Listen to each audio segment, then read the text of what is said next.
Morning, guys. Good morning. Mabel, Grumpy, Mahatty, Ormic, Spikel, how you doing?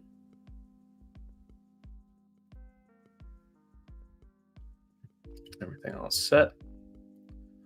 Pull up M&Q from last night as well. Go over how awful Asia has been.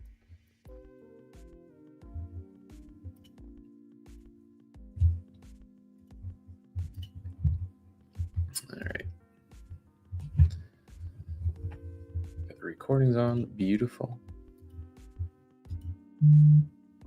Yeah, last night's Asia itself hasn't been very good at all. Asia's been very difficult. What's going on, Steve? Past couple of days, not so good. I mean, we can just look at it on Qs for now. I'll talk about it in a little bit when we have more people. I have to review it twice. So for today, we don't have any significant data. We have consumer confidence at 10. I'm not really thinking that's going to be that big. Job openings and consumer confidence probably like a 0.2% move to 0.4. The big one is tomorrow we have Kevin Warsh speaking right at 9:30 market open. Not entirely sure what he's talking on, because if you go to Fed calendar 2026, you get the Federal Reserve Board calendar. This one doesn't say that he has this one. Nope. This one doesn't say he has anything significant to talk about tomorrow. It just says like a 15-minute talk. Where were you? June. So it's a press conference. That's all. Doesn't have anything for length, duration. So we'll see how long it ends up being tomorrow. It's right at 9:30 open though, so it's not anything that we trade anyway. We'll just see a significant amount of volatility right at the opening bell, 9:30, up or down.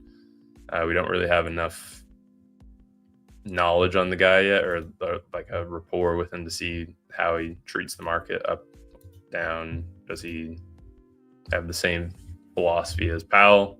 We'll see. Obviously Friday's closed, and then Thursday we just have our usual jobless claims, and that's pretty much it for data this week. We don't have anything significant today. Again, 10 o'clock we have consumer confidence and job openings. We're not in a trade during that time frame anyway. Going right into the open, I'm going to cover this now because I don't think it's going to change very much coming into open. We have our gap fill by size, which is going to be in that first bracket for both Qs and SPY, most likely. Qs is down 0.1%, SPY is down 0.02. So we should get an almost immediate fill of that gap to the upside. QQQ with a gap down has a 75% stat to fill it. This is 12 gaps of this size. 9 of them have filled, 3 of them have not. I find it very unlikely that QQQ, this is a pretty bad trend as well, because if you go and compare it to SPY, SPY's filled pretty much all of the gaps in that size, only hasn't filled 2. This just means that we haven't had very many gaps of that size recently. You can see we've had 8 in the second bracket, we've had 12 in the third bracket, which is quite a bit, 8 in the fourth, 8, 4, and then we haven't had any recently. We haven't had any gap downs over 2%.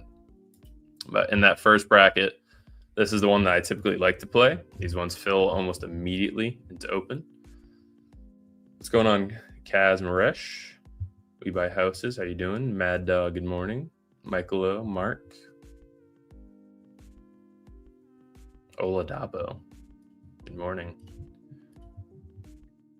So I don't think that we're going to have any continuation down into open. I don't really think that we pivot this move at all either. We have our opening week range that's formed currently. If we go over and look at, that was a pretty instantaneous long yesterday. It was nice to see. We do have the overall gap from last week as well, is still yet to be filled. We just barely missed it yesterday, 743.17. This was an after hours push, so this wouldn't count for New York session. but 743.17, and we hit 743, just about 742 and some change.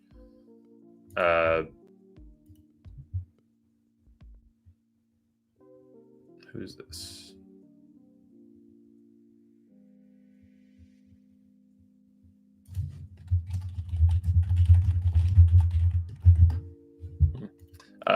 For QQQ, same exact thing as well. We go over to Qs. We see the overall gap. We tapped into it last night. We hit the same rejection that we did on Thursday last week. We still have all the way up to 734.48. The overall level for that is, I believe, 30,458 on SPY. Q, sorry, not SPY. 30,458 is what I have for a level that we have to go up and fill on the dot. Again, into open, there's no gap now. We're gapped down 0.01 on both SPY and Qs at the moment.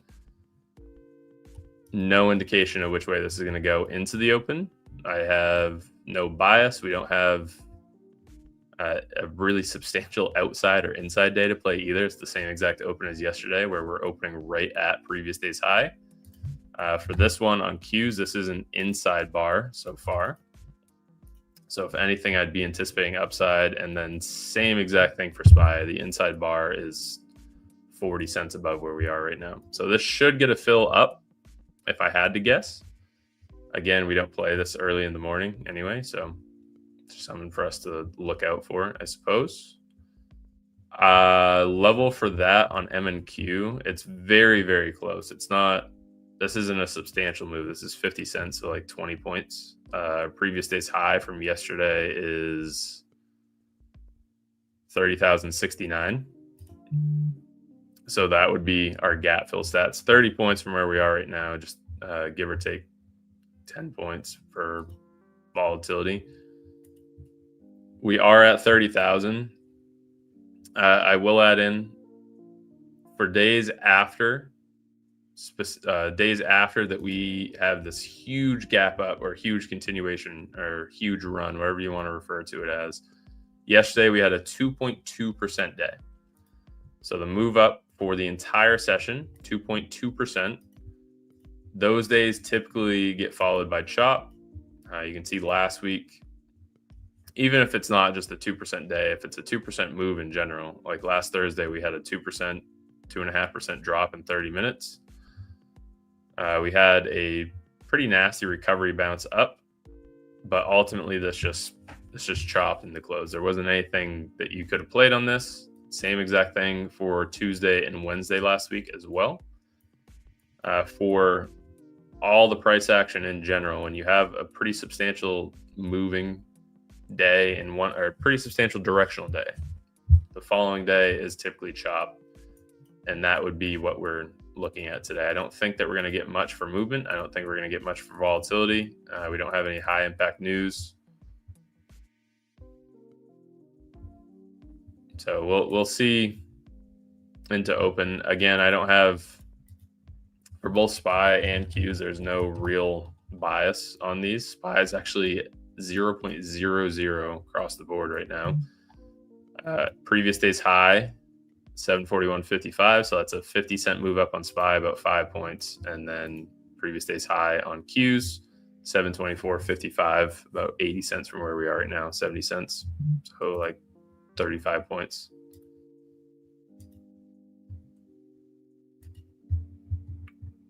What is the reason that you recommend TradFi growth instead of selects? I don't like taking, for the select accounts, I don't like taking a while to pass them. What's going on, Big Chiller? How you doing? Evelina, good morning. AO, good morning.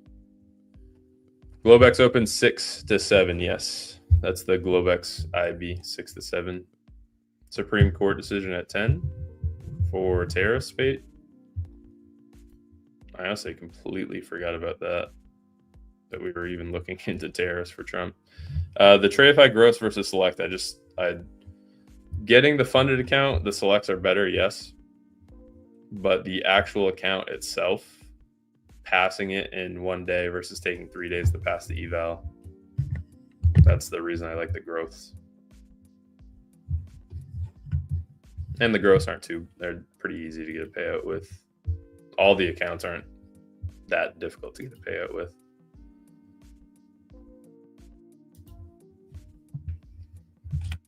Birthright citizenship. Oh, that won't have any impact spate. I thought it was the Supreme Court ones.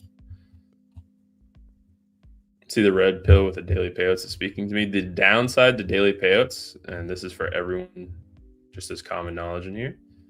If you opt for daily payouts on any prop firm, so my funded futures, Lucid doesn't have daily payouts, so that one you don't need to worry about. Tradeify has daily payouts. Funded Next has daily payouts. The daily payouts are nice, but the more that you take, the faster you're going to get moved live. So there's quite a big debacle online right now with Tradeify moved to Trader Live after $7,000 in profit, which was 5 payouts on a select account, which it's not terrible. It's still 7,000 they didn't have before, but that's very little compared to anywhere else in the industry. That's a very small payout to get moved live with. That's Wednesdays.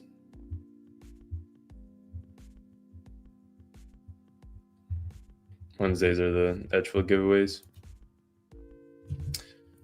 Into open, I'm anticipating up to previous day's high almost immediately. It also lines up with the gap fill stat. So we're gap down 0.34 cents, 34 cents, 0.05%. So if we go over to our gap fill by size, we have a 75% stat. This was a lot higher. It should be reading what SPY looks like, where it's both over 80. I mean, SPY's gap down's 89% that they fill, and we have a gap down right now of 0.01%. So 89% stat that we fill that, and then our inside bars, those have a 87% stat on SPY and 89.7 on Qs. So that is us filling a very small gap, and then also just making the run to previous day's high at 724.60. It's very likely that we get up to that level into open. And then with that push, we have 12 minutes into open. With that push, I don't think that we're going to have any volatility to follow. I think it's going to be pretty much flat for the rest of the day. We don't have any high impact news until 10. And even that news that we do have at 10, it's not, I would argue it's not really high impact. So that's what I'm looking for into open. I don't think that it's much for an implied move, but if we do get a move, it's going to be up to 30,069 on M and Q. That's what I have for the inside day stat.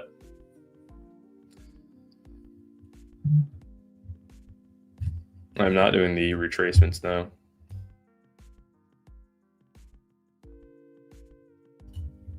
These are, yes, the two that I'm using to open gap fill by size and inside bars. We do not have an outside day. Price is currently underneath previous day's high, or in between previous day's high and previous day's low, which is an inside bar. Outside days are when we open outside of previous day's range. So with our previous day's high right there, we would have to be above 724.56. Right now we're below it. Same with the SPY. SPY is not moving at all into open right now, which is typical SPY things.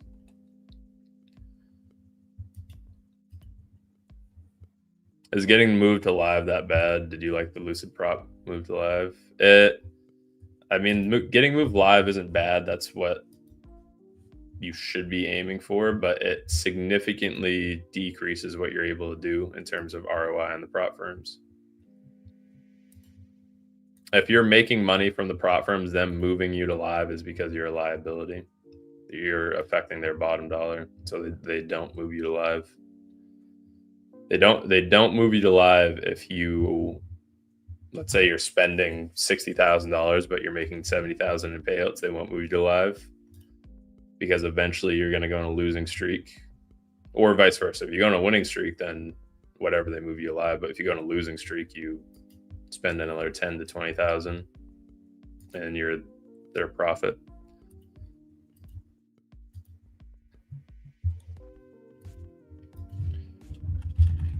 Yeah, I don't see there's no high impact news today. There's no unscheduled news that I see. We just have consumer confidence and jolts at 10. That's it. So for today, it's a short week too. So I don't think the volatility is going to come to the downside. Typically for holiday weeks like this, it's very, very unlikely that we go into the weekend on a sour note. Pretty much every 3-day weekend that we have, which isn't very many, even Juneteenth, we did this. So it doesn't need to be that high impact of a holiday.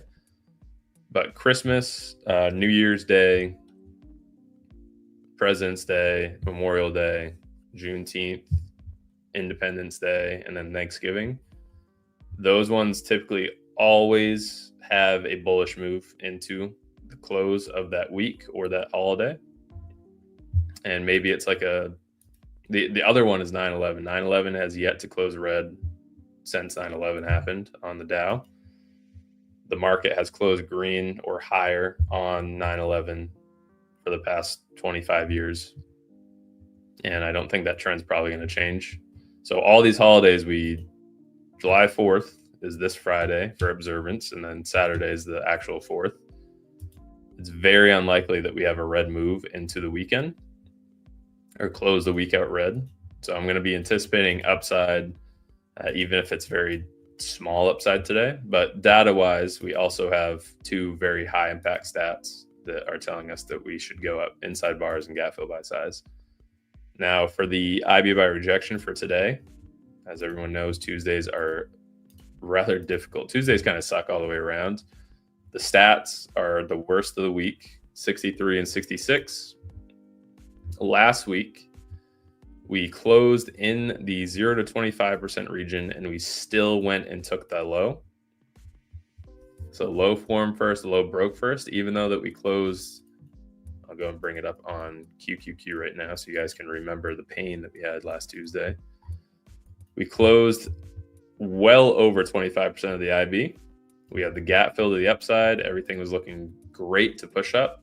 And we ended up reversing and taking the low at 2:45 in the afternoon, which is probably one of the worst times to take it. 2 to close is because you're in the trade for the entire day, and then you get stopped out an hour before market closes. The live accounts are the same. They should be the same as funded accounts. Lucid's program, I will be honest, kind of stinks because you get moved live with 2,000 in drawdown. And if you blow the account, it costs you more to get it back. So they took essentially Lucid took all the liability that they had with people being profitable while trading, and they transferred that into, you can still trade with us and you can still trade live, but we're going to make it so it costs more if you blow the live accounts. So the profit factor for the trader, everything just went down the drain. Yesterday's IB was insane. I don't remember. Oh yeah, yesterday we had that. I did manage to catch the upside on it, thankfully, but yesterday was disgusting. It was a terrible, terrible IB.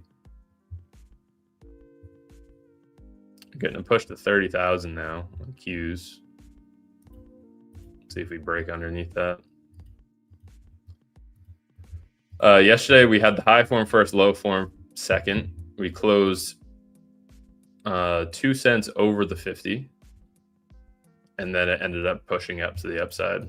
So it closed over the midpoint yesterday, and we ended up pushing up for the entire day. It was gross.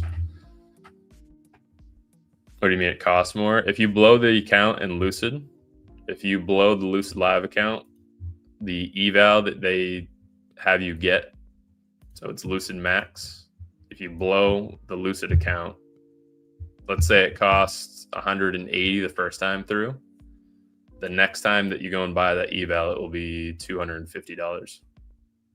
And then the next time after that, it will be $280. And then the time after that, it will be $300. I think it does cap at something. If I can look right now.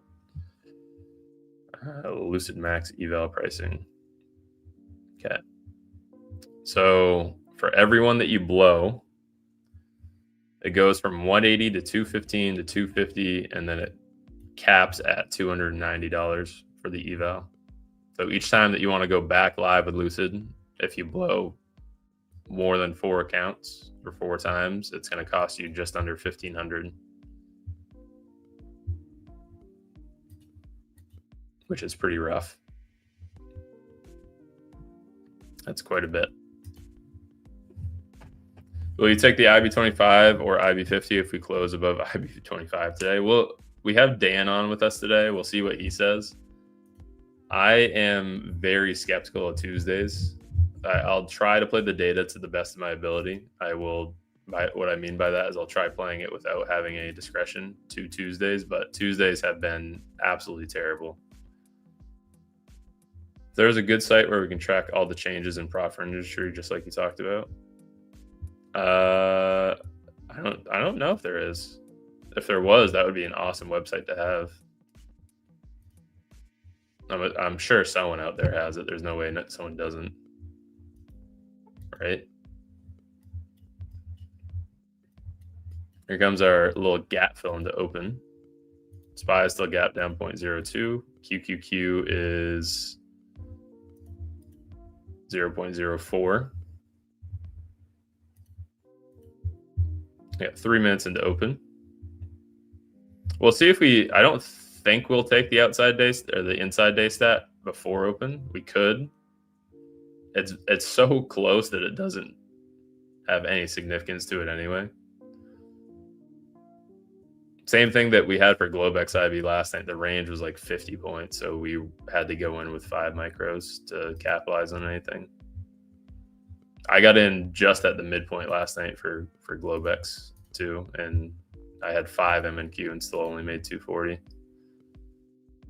Not only made 240, that's quite a bit, but 5 MNQ to make that much is quite a large position for me.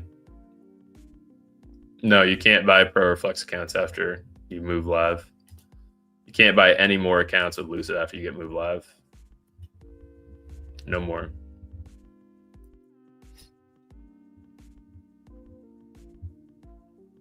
Once you move live with Lucid, you're done with all their evals and accounts and churning and whatever else. I don't, crazy enough right now, I don't mind. I know I never trade this early in the day, but I don't mind taking a long, like a 40-40. It would be a 40-point reward, 40-point risk. Said that backwards, but you guys get the point. So our high from yesterday is 30,069. We're at 30,022 right now. So entering with a 1-to-1 risk reward. So it'd be 47 points, sorry. So stop loss would be at 29,975 and then TP at 30,069 for that inside day stat fill. And then also having the gap size, because we're still gap down on SPY right now, which is nice to see. They're lined up. SPY has not moved. Is my chart frozen? There we go. It just jumped up. Never mind. I was going to say SPY has not moved for the past like 30 minutes. It's been at 0.02% down.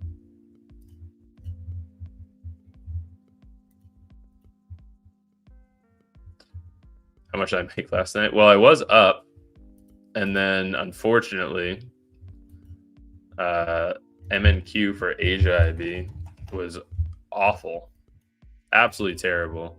So I made on Globex IB last night, if I can find 6. Globex IB last night was a very, very small range. Very small range. It was 50 points, but it played out perfectly. Low form first, high form second. We closed right at 50%, confirmed a bounce at 50%. And then we climbed up for, I think it was an 8-minute trade. Very next one.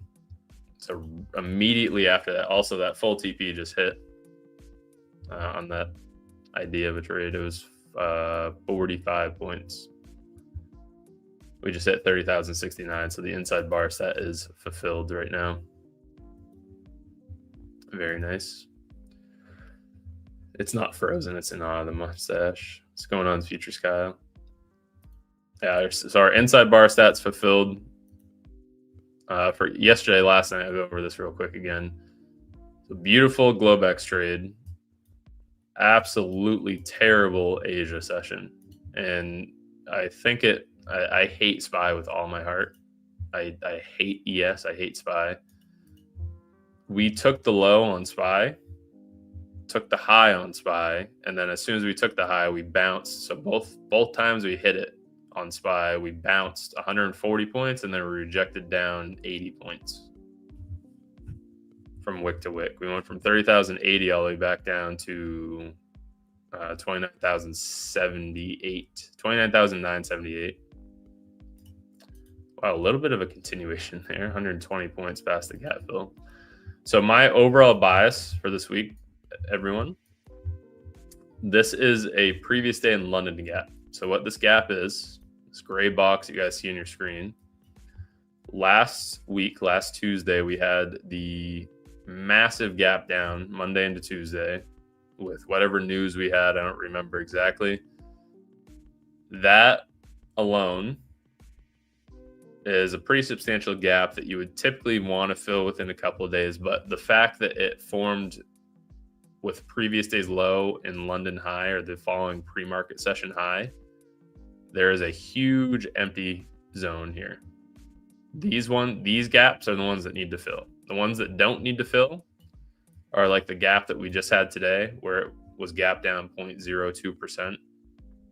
Those gaps, it's not 100% that they're going to fill. Same thing with Friday into Monday yesterday. These gaps don't need to fill. Sometimes they do, sometimes they don't. These ones are the ones that need to fill 100%. I think there's maybe a handful of them from COVID that haven't filled, but these ones almost always fill. And it's because there's a majority of institutional orders, sometimes retail orders, but the majority of institutional orders that don't get filled during this time frame get left open, and then they come back and get filled. That's why you see rejections when we hit that zone. Today, I think that it's pretty likely that we may get up to 734.40. That's the high of that gap. We already validated on everything right now. SPY's gap fill has been taken. We took the previous day's high as well, 741.56. QQQ did the same exact thing. So all these stats are validated. Not really much of a reason for us to anticipate more upside. We definitely could, but we need to chill off for a minute here. Chill out.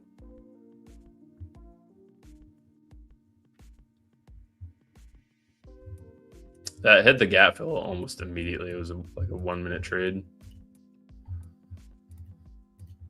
Pretty nice. 105 points on NQ in 3 minutes. I love this market. Now we see a 500 point IB and watch it live breaking the low form first. That would be the trend that we've been following. If you guys feel like you've been struggling in this market, do not feel like you're alone. Something that does help, I promise this does help. Go into the trades anticipating that it's going to win. So it doesn't mean go into the trades with size, but go into the trades anticipating it's going to win. If you go into each trade and you immediately start complaining about it and saying that, oh, this is going to hit the stop loss because I'm unlucky, this isn't going to play out because I'm unlucky, I'm a jinx. Yes, the trade's going to lose because you were putting that out there. So do not go into the trades and immediately think it's going to lose just because of you. Have some confidence that's going to play out. Like that was a beautiful win on the inside bar stat. Gap fill. It was 40 points, and that's probably all you need for the day. Manifest the win, yes. Can I tell you about the SPX data too for today? It's exactly the same. Zip. SPY and Qs, exactly the same for the gap fill. So inside bar stats, 87, QQQs 89. SPY gap fill by size was actually a little bit more favored than QQQ, but this all got validated anyway. And now we're looking at a 160 point continuation. Sad thing is I had an overnight long that barely got stopped out last night. I got stopped out by 10 points, 20 points. My target is 30,458 for today. I think we get up to 30,458. That's what I'm going to be looking for. And we're about halfway there right now. 30,458 is 734.40. It's the gap fill that we have.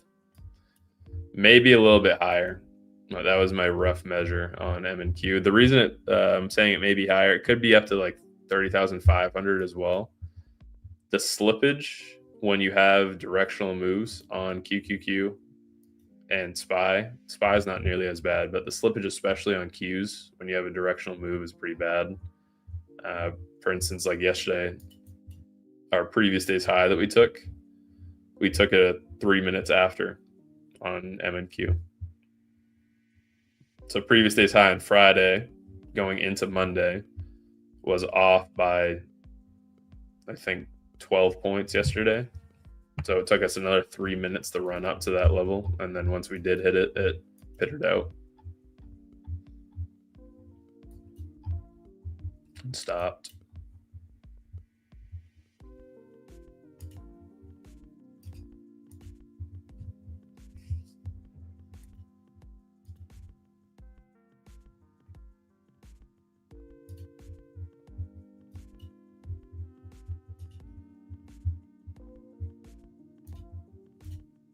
All right, we just had a crazy push, 220 points on the opening candle right now.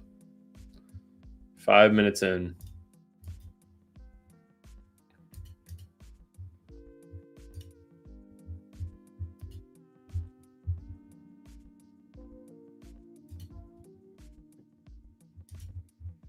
Has anyone else been having a terrible time with Tradevate recently? Every single time I open Tradevate, last night especially, and this made me very upset, the trade copier doesn't go through. Absolutely, Sam, yes. Absolutely take the payout. $3,000 payout. Absolutely take it.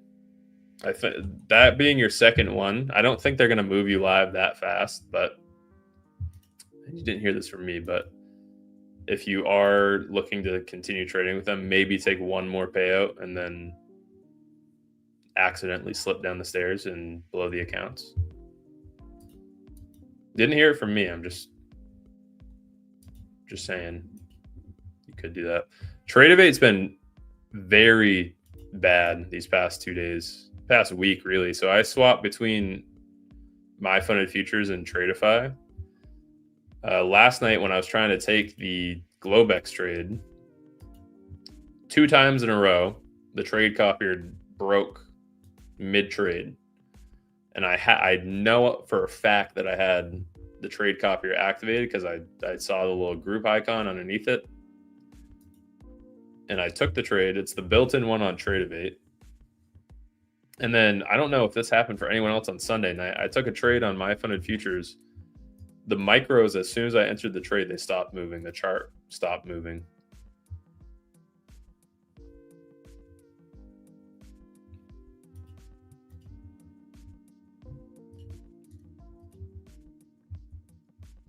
So when the copier is fine, it works when it's activated. But last night when I was taking Globex, I took the trade 3 times because the trade copier wasn't activated. So I took 10 M&Q on, or actually I took 25 micros on one account instead of doing the 25 micros over the 5 accounts. So one account, it's not off by too much. It's $80 because I exited immediately, but it's still very frustrating.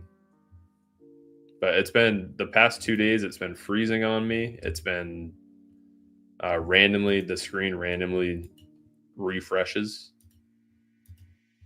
and then it goes black and then it comes back and the trade copier is off again. But I'll take a trade and then I'll have one account with 10 micros in it. And I go up or down like $200. It's just frustrating. Right now, on the 1 minute time frame, For Qs. Pretty nice little bull flag. I don't think this will reject all the way back down. For today, I'm anticipating complete upside at the very least to the gap fill. So 743.19 on SPY, 734.42. We may not get that today on Qs. It is a lot further away than SPY. The data for IB by rejections on Tuesday isn't that great. We're still going to try to take it because I think these have to even out at some point, right? Market data at 10. We have consumer confidence and job openings. I think both of these will probably be a 0.2, maybe 0.4% move. I don't think they'll be that much. We don't have any further data for today that we're looking at. So we don't have like an inside bar stat to look for. We don't have previous day's high. We don't have the opening week range because that's currently being formed. Tuesdays, honestly, all around are a pretty crappy day, especially after you take the gap fill and or inside bar stat. It's not that great. I set a limit order on trade of 8 and entered the position 20 points off where the limit order was set. Yeah, that happened to me yesterday on my funded futures. I entered on micros. The chart was showing that price was trading at 30,000. Where did we open at overnight? I think it was, I vaguely remember it being 30,050, like 30,057. And my chart entered, my trade of 8 entered at 30,074. And then as soon as I entered on trade of 8, price stopped moving completely.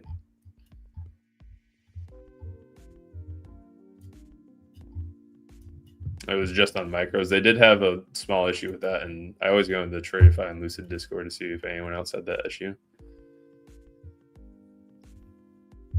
Would I freak out if I had kids today? Yeah, if they just popped out in one day, that'd be a little freaky. Accidentally slipped down the stairs. Yeah, accidentally slipped down the stairs and hit a full port position on your top step evals or top step fundeds.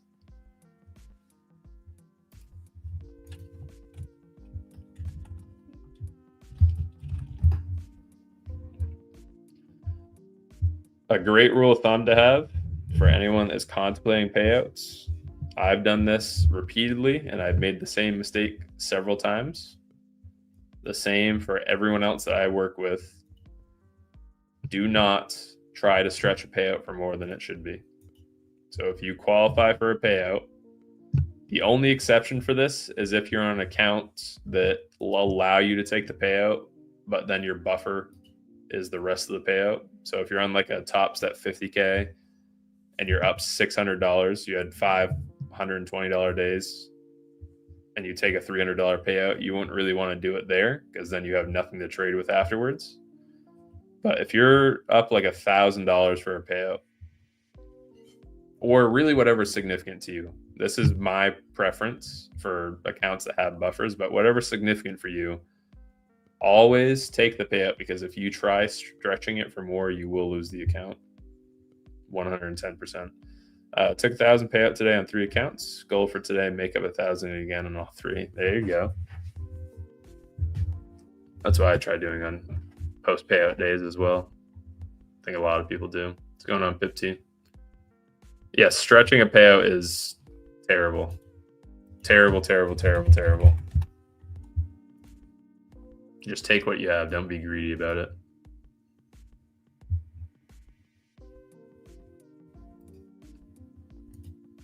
Every time that I've tried stretching a payout, so the worst one that I did was I had a $3,000 payout on Top Step, and I tried stretching it for the max 5K, and I ended up losing it completely. So don't try to stretch it, please.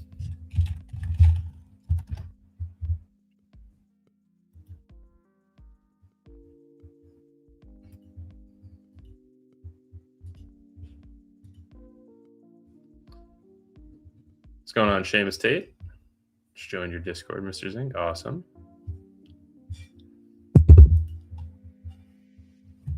I was wondering what was blowing up on my phone.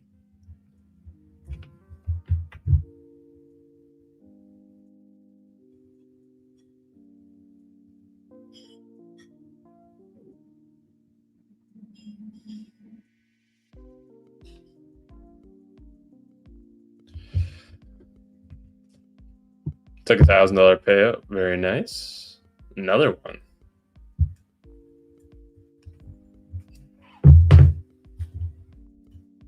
Taking a payout in this environment is very impressive. Pat yourself on the back. I am 1 day away on Tradeify. I should be able to get it tomorrow.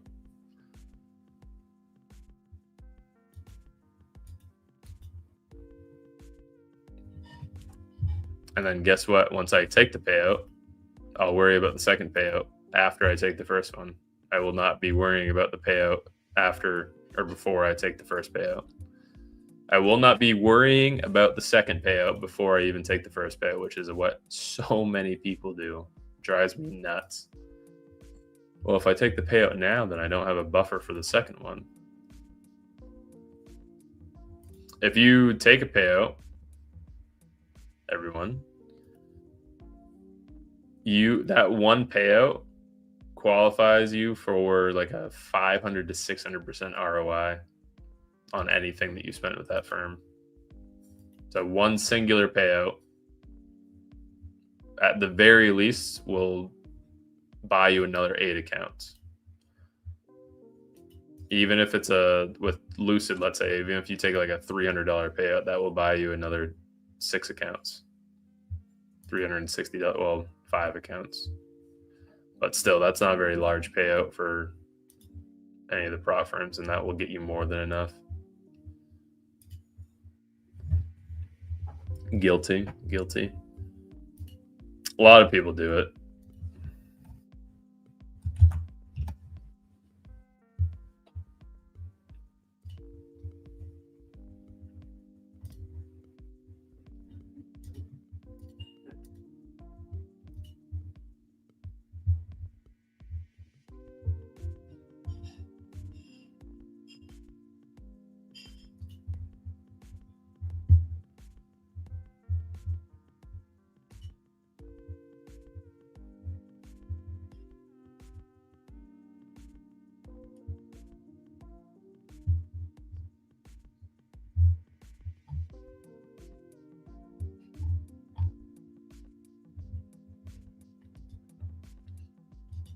Oh, that's a pretty exciting movement to open, I will add. We do have data in 12 minutes, so there's no reason to be getting into a trade now until the next 12 minutes. Be very cautious. Yes, Dan's coming on today. He'll be on in the next 12 minutes. Never had a live account, but why is everyone talking about live in a negative tone? Well, live accounts, so the rundown that I have for them, live accounts are still good. They're not good for most people that are trading prop firms because they churn and burn the accounts until they get a payout. I'm guilty of it too. I've done the same thing. You can blow, like what I was just saying, you can blow 15 to 20 accounts. Copy trading 5 of them, you can blow up to like 30 accounts and you can still be profitable after one payout. So for instance, if I am buying the Tradeify growth, they come in packages of 5. So it's one purchase, $450.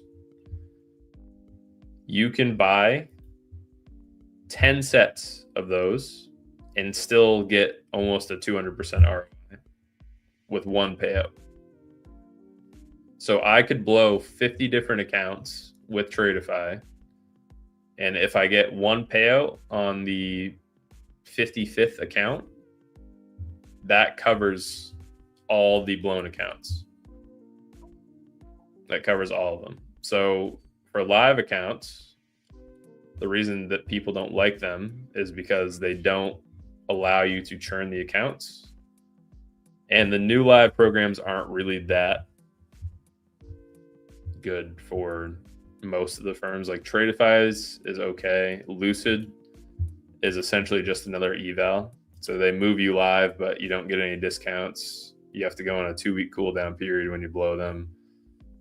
They're taking all of the profitable traders, so the people that are taking 300% of their ROI, they're moving them live. So the only people that are actually trading within the evals, the pros, the flex accounts are people that have yet to get a payout or have a negative ROI on the firm, which is the same thing that happens online with Apex. So all the people that are defending Apex in their live program, Apex Trader Funding, they're either negative on their ROI or they've had a pretty crazy interaction with the affiliate team.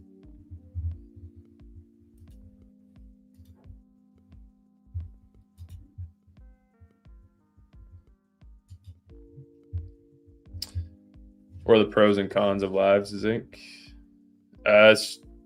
Honestly, the live account, trading on it compared to the sim environment kind of sucks. I'm not even gonna lie or try to hide it. The live account, I had 2 separate occasions where I had a micro trade open and MNQ wicked down 60 points, but it didn't happen in the sim environment. I got stopped out on the live account. I guess it's called the cash market slippage. And it happens very frequently. It happens like once a week. You get these random 20 to 60 points was the largest one I saw, where it will, like right now, we're crazy bullish. And we'll go down to the 1 minute. In the cash market, which is live for Lucid, there could be a 60-point candle down with a 3-second wick and then immediately come back up. So in a sim environment, you wouldn't see it. But cash markets, you see that 60-point wick, you get stopped out on it, which I did. I was like 3 points off a TP on a Globex IB trade. It wicked down, hit IB 75 or IB 80, stopped me out, and then immediately took TP all within like 6 seconds. Is Tradeovate down again?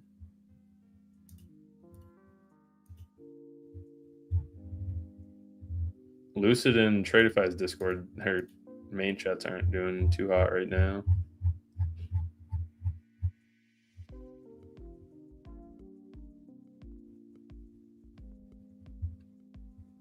Small errors with Tradeovate. I honestly think there's so many people trading on Tradeovate now that it's just, it can't handle it. I feel like there's too many traders in the world now for Tradeovate in their old platform. Because Tradeovate their UI has not been updated for like 10 years. This is the same chart from 10 years ago. I wonder if it's the same amount of RAM and everything else. I'm connected to it. Tradeovate's up and working fine for me, but I'm not in a trade.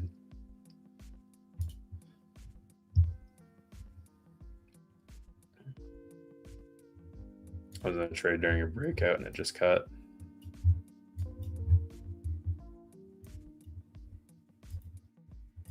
All right, we'll go and measure our current IB range, 30,314 down to 30,037, just under 300 points. Means we can get in with 1 micro if we hit the 50. We do have data in 6 minutes. SPY has taken that high, the gap fill, 743.19. That's the gap, the previous day in London gap that we had from Monday into Tuesday last week. That was filled finally. QQQ should be right behind it. Shouldn't be too far off.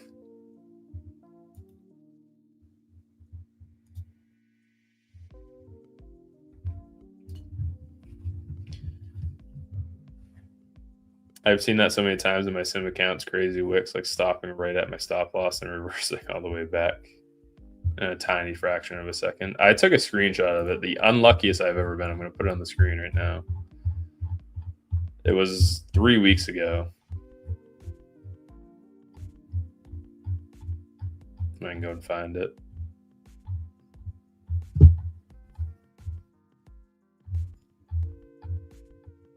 Unlucky than that time on stream with Andre. Yeah, unfortunately.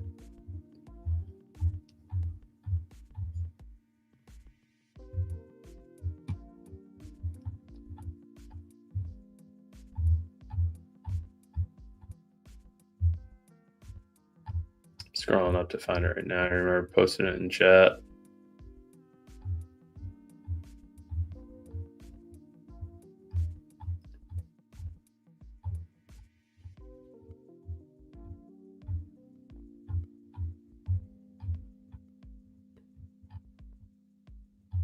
Where is it?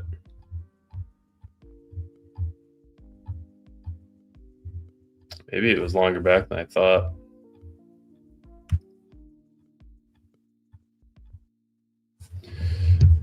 All right, hold on a second here.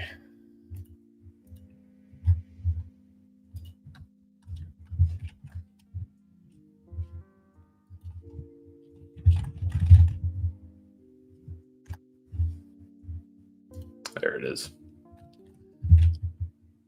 So this trade,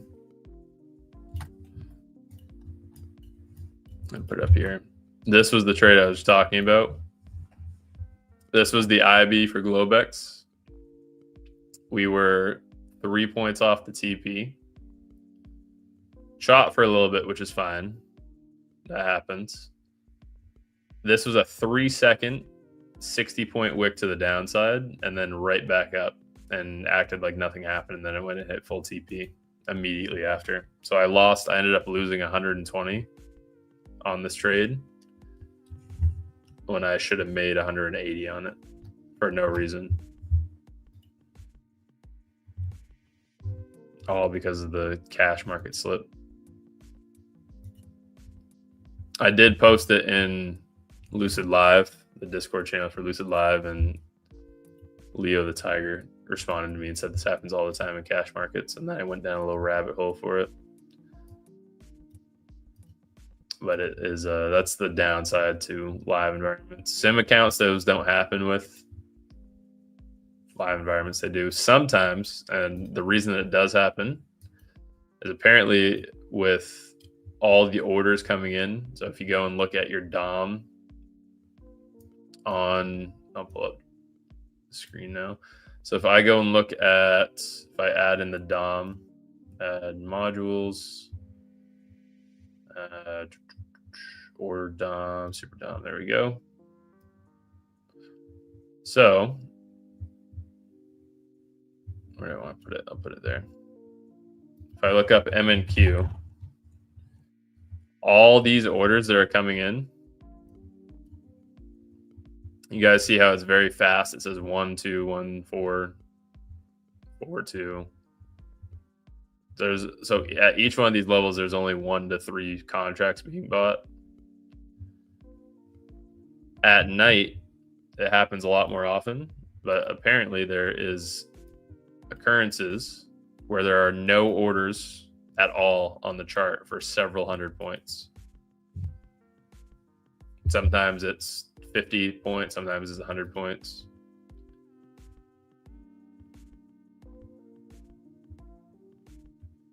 I have an Ethernet remote. I'm wired. I don't have fiber optics. My part of Maine doesn't have fiber optics, unfortunately. But I do have an Ethernet Spectrum. Spectrum hasn't let me down. All right, we are $3 off that gap fill now. So it looks like it will be going up there today.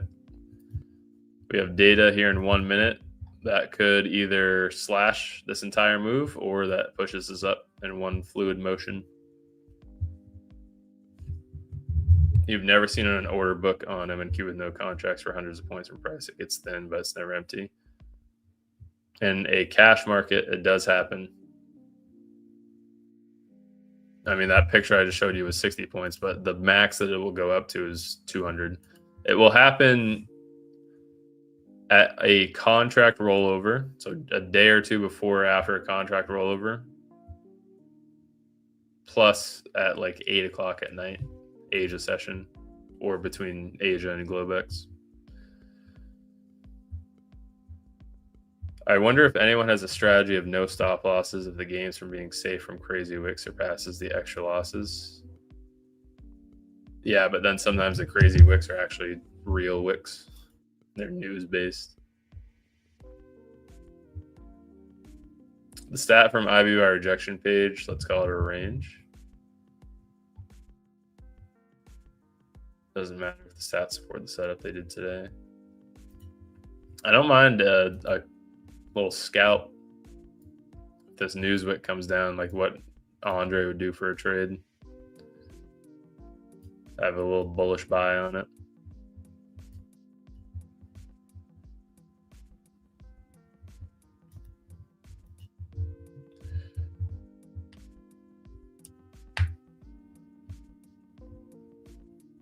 Breakout, retest the first fair gap on NQ. I did see that recently too.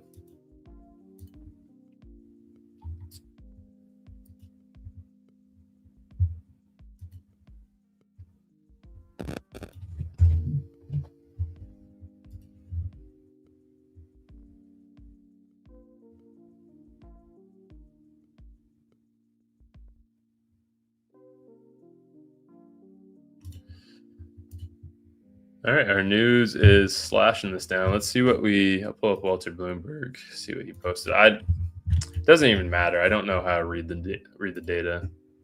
I don't think anyone does. Because sometimes it's bullish, but then you have a bearish outlook on it.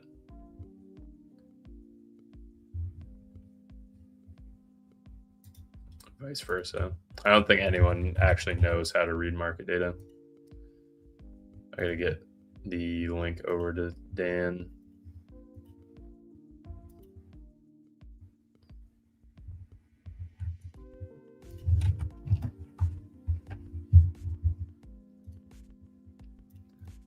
Yeah, nothing. Doesn't seem like any crazy miss or beat. They were pretty much in line with what was expected. Consumer confidence came in at 91.2, so that missed. Not anything crazy though. And May jobs 7.5 versus 7.2 for an estimate, so that beat. U.S. Supreme Court rules in favor of Idaho, West Virginia laws. That's not the one we were looking for today.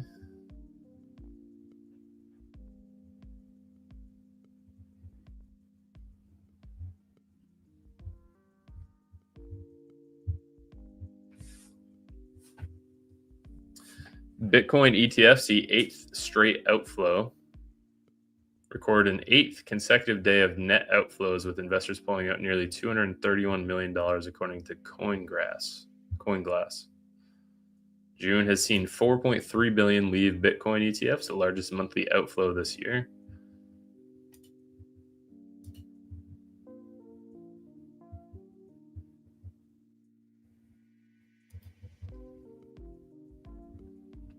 All right, 7. That would have been a really nice entry. Shoot, 110 points. I wanted it.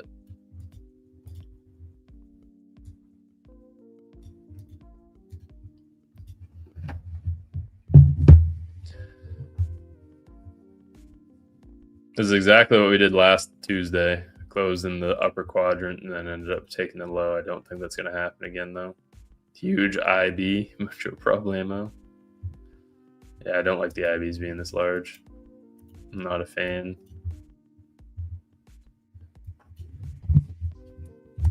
No news on my phone either. No Iran news. Oh, I did. So I prepared this. I typed it in my notes because I saw it on Friday last week. The U.S. hours of operation for Iran and Israel, or Iran and any other country conflicts, has completely been taken out of the U.S. stock market. The U.S., and this is directly from the U.S., the U.S. will not post any updates. The White House will not post any updates on the Iran conflict, strikes with Iran, or conflicts with other countries until after New York session close on Friday. And no arrangements will be made following the Sunday Globex Open. There's Dan. Good morning, Dan. Morning. How are you, mate? Pretty good. How about Good, yourself? good. How's this thinking you before coming on stream today? It feels like forever since we were last on stream together. I don't know if you Last feel the week was same a way. long week. I agree. Yeah, it was, wasn't it? I Yeah, got a few extra it gray felt hairs. so long. Yeah, for sure. It just like it feels like it was so long since last week. So, yeah, last week was just It was a rough week last week.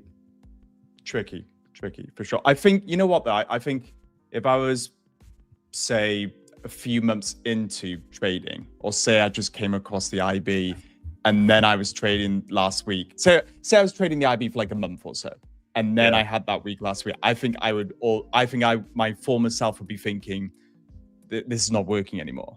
This is not working. I need to look to something else. You know what I mean? I think I would automatically be thinking that. So yeah, it's one of those where don't you, with more time and experience, it's okay. Just a rough week for sure. But yeah, how was your weekend though, mate? Pretty good. How about yourself? I went to Boston, hung out with some Norwegians and some French. Okay. It's a pretty fun little weekend. Cool. Let me finish this thought real quick. It is 4:30 and after on Friday, and then no new data or news or strikes or conflicts after 6 o'clock on Sunday. So I guess I don't think you could really play anything on that. Like, there's no point shorting over the weekend, because even if you do, it's going to gap up before the short actually hits. If that makes sense. What we're talking about, Dan, the U.S., directly from the U.S. White House, they will not have any conflicts following New York session open for anything with Iran. They don't want to affect. They don't want to impact the stock market. So they won't be having strikes or anything during the U.S. market hours. So they're going to dictate their war based on the American markets. Yep. Interesting. It's kind of funny, isn't it? Yeah. I don't know anymore. I honestly, I mean, like I've always said to you, I live in this part of the world where it's all kicking off here, and it's just you're just waiting for the next Trump tweet, or you're waiting for the next thing, and do you know what I mean? It's so unpredictable here. Just I've given up trying to predict what's going to happen. I've given up trying to predict, anything now. It's so unpredictable, isn't it? It just feels like it's never going to end. Nothing you do with it. But yeah, no, for sure. I have to admit, I was guilty, when it first kicked off here, of being the kind of person who's checking the news a lot. And I don't usually do that, because I've learned over the years to stay away from news in general. It's negative, it gets you down, you start thinking about things you can't control and all that sort of stuff. But I was guilty of looking at the news a lot, and I think after about a month into the conflict here, I just stopped. I had to stop watching the news. How's your Wi-Fi over there still? It's wobbly since Monday Gate last week. when it cost me an easy win there. It's been okay. Sure. It's one of those where I think it's my Wi-Fi in general though that needs replacing, but you do hear people in this country, in this part of the world, saying it is a bit wobbly, so it is what it is. Just as good as JB's anyway in South Africa. Let's put it at that. Same sort of standard, I would say. Is the edgeful IB indicator not working on QQQ and SPY? Mine's working. Oh, actually, no, it's not working for today. Mine's okay. I have to update it. Update the latest version. Yeah, mine's not going on the chart for today. Maybe it's because I've not updated mine for so long. Maybe that's why mine still works at the moment. Yeah, not sure. Show dashboard. I don't want that on there. Yeah, mine's not working for today. Anyone else? I just realized that, Eddie. My retracements for the stat are not on there anymore either. The 25, 50.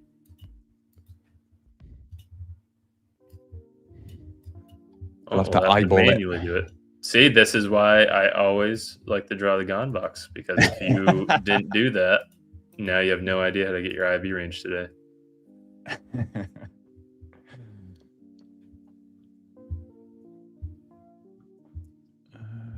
Maybe delete it and re-engage it. Let's try. Yeah, it's a good idea. Invite only. By the way, guys, these are all the reports with indicators that come with edgeful. These are all the invite only ones. Let's see. No, it is not working for today. All my settings are also gone on it too. That's what I find when I update it. All the settings get reset to default, so I have to do all my colors again and stuff. I think that's why maybe I've not updated it for a long time. Yeah, I'll text them. IB indicator is not working for today. We'll see how fast we can have this fixed. Watch me say something to them and they fix it in like 10 minutes. Yeah, Sam, I closed the whole position yesterday on it. I don't know if you saw that. I closed the covered call and all the shares for 6,500 profit.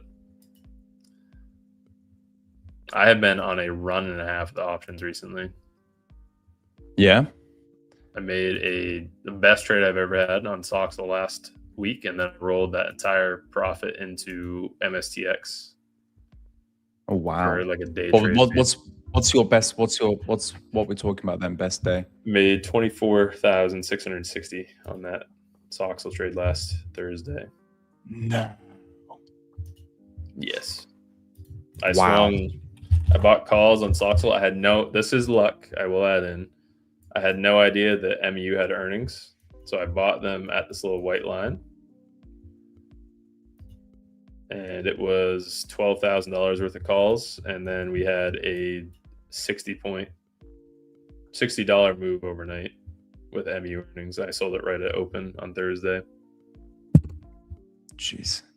And I was very tempted to swing calls again into today, but I feel like I've used all my luck on Soxel for a few days at least. Nah, be happy with 24,000. IB indicator's not working. So then I rolled that into 6,500 profit yesterday on MSTX. Fair. Do you trade options like actively, or do you like pick and choose certain times in the month or quarters? I only go for the highest confidence ones now. So I've had a couple on SPY, and I've had 3 this month, and all 3 have been 100%. Okay. So I wait for pretty much the only ones that I trade on SPX is if we have this type of day right here where I'd like to refer to as a gap up inside bar. When you have a 3% drop on SPY, the following day typically goes and hits 50% of the overall range. And then after that, I don't look to play a continuation up or down or anything. That's so interesting how you use the same sort of concept in futures, in options as well. That's cool. Yeah. Just call you Mr. 50%. I love the 50.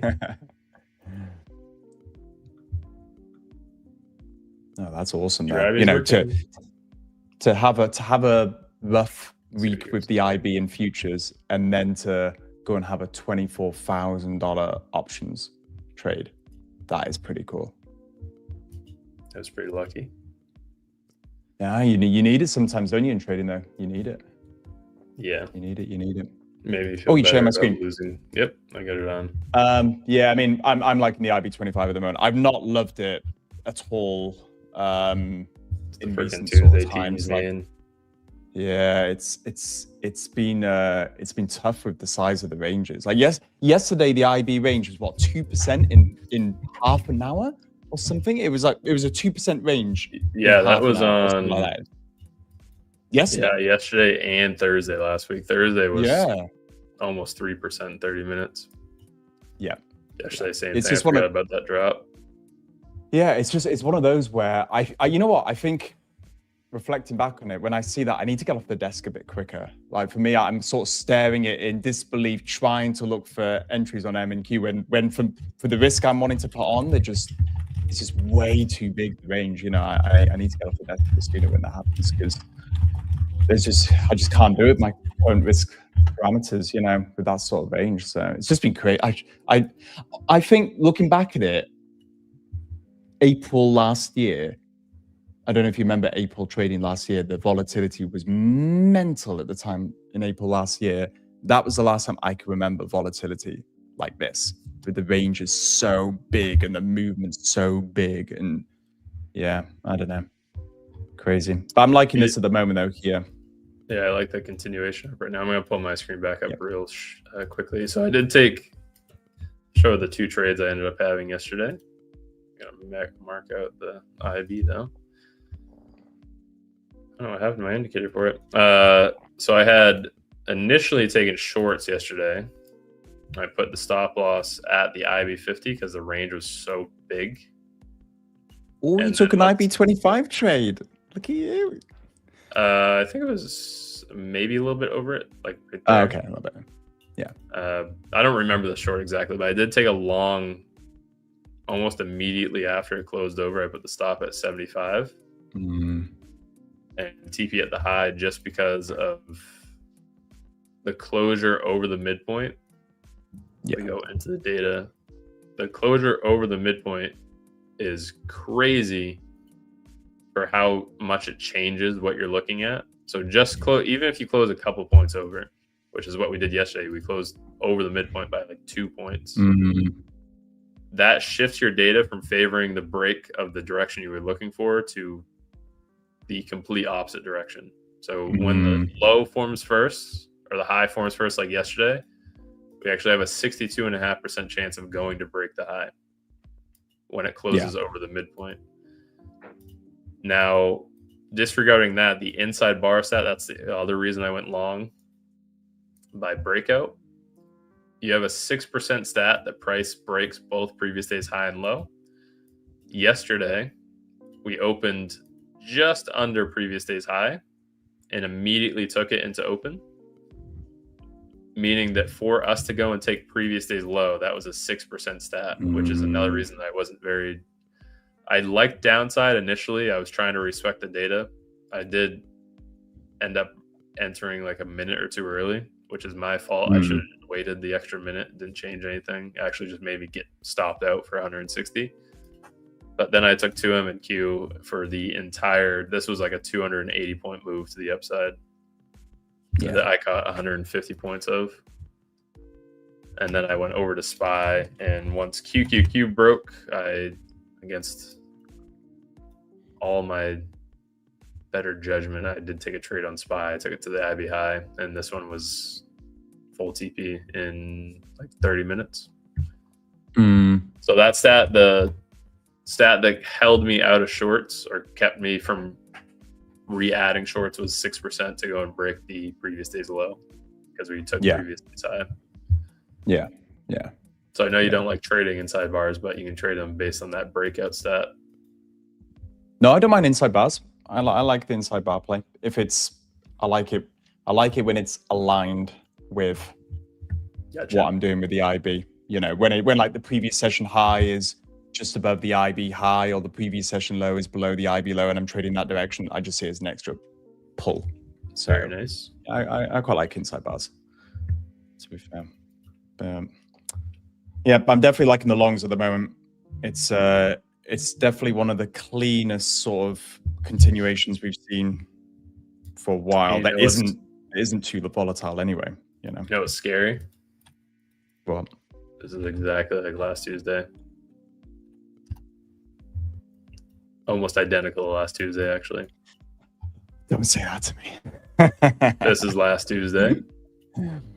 Yeah, I know. Yeah. We closed over 25% and we broke the low at 2:45 in the afternoon. Yeah. So as long as this doesn't happen again, we're fine. Yeah. But I said it at the time though. I was happy to take that trade any day of the week, and it's kind of one of those where if it sets up, I'll do it again. If we go to what's in play for today, actually again, so it should be up there at like 95% because last week was one of the first losses for it. Once this loads, site is going a little slow for me today as well. ES, let's see if we can find it real quick. There is no inside bar today, no? I don't think we've taken inside bar, no? IB by rejection. Okay. Anyway, I'll go over to ES and pull it up manually. IB by rejection formed, yeah, on ES for closing in the 0 to 25%. Last week was one of the 4 losses this has had over the past 43 outcomes. So yes, we would absolutely take that trade every time it pops up, 100%. Yeah. And last week it just crazy unfortunate with that being one of the 4 losses it had. So this is with us closing at 90 same as we did last Tuesday. We closed between 0 and 25%. Last Tuesday, I think we closed at like 90% of the IB. Not that it matters. It's still within that upper quadrant.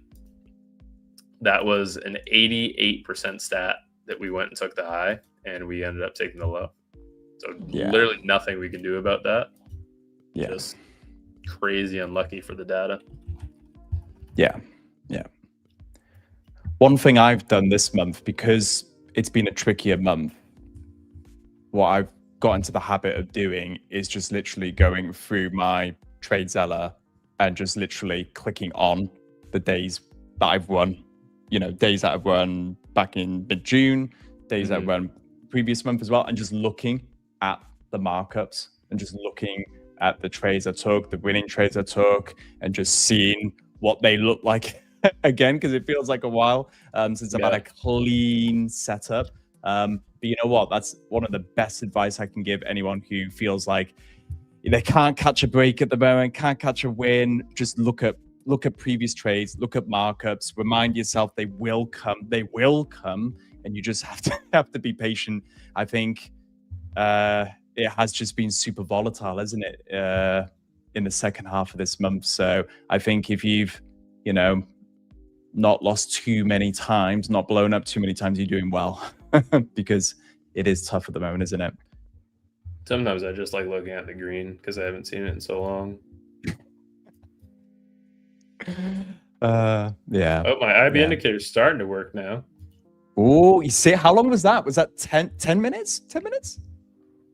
Since you requested? Yeah, fair play. It has the outline on the IB at least, but the levels are not coming in. Okay. No, that's the price extensions. I don't want those. This one, maybe it's the same color. Is that my mistake? Let's see. Nope. Still broken. Oh, come on. Don't go low on me. Oh, don't go high on me. VWAP's going to climb right up to 25%. The overshadowing stat that we're pushing for is that gap fill at 734.40. So I think we're probably going to push up to that without having a substantial pullback. We will take that level today. I set it into open. I didn't think we were actually going to get that today. I thought today or tomorrow maybe. But have we got a gap fill? Yeah, the gap's filled, no? It's the previous day in London gap from last week, Monday into Tuesday. Okay. Yeah. So this is the overnight gap we had where a crazy amount of orders, institutional orders, did not get filled. That needs to go back and get filled. Okay, got you. We tapped into it on Tuesday, Thursday, yesterday a little bit, but now we're making an actual run for it, which is nice. And we should take up to 734.40. Okay. But again, if there's no fill of it today, it is what it is. There's not really much we can do about that, sadly. Yeah. or fill of the order that we want to see.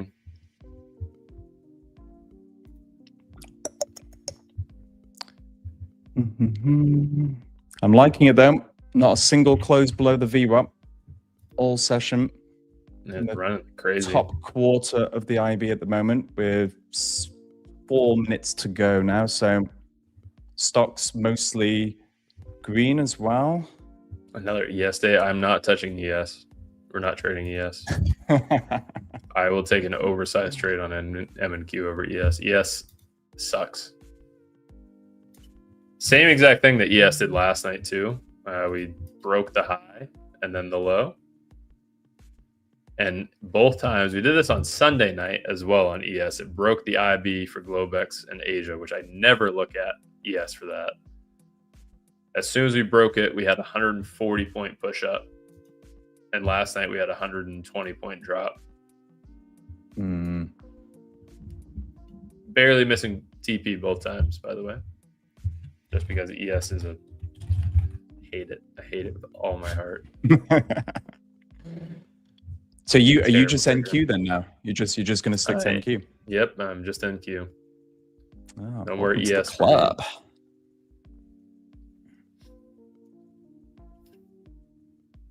Put on high day view up down. I'll put the high day view up on when I'm in the trade and I get a nice little pullback. So if we get a high day view up, I'll mostly throw it on when the pullback is deep. You know what I mean? It comes like here. That's when I'll throw on a higher day view up to sort of see how we're interacting with the higher day view up there. Any break of a higher day view up when I'm in the trade, I love it. But not in a trade yet, so we'll wait. I think until I whack that one on.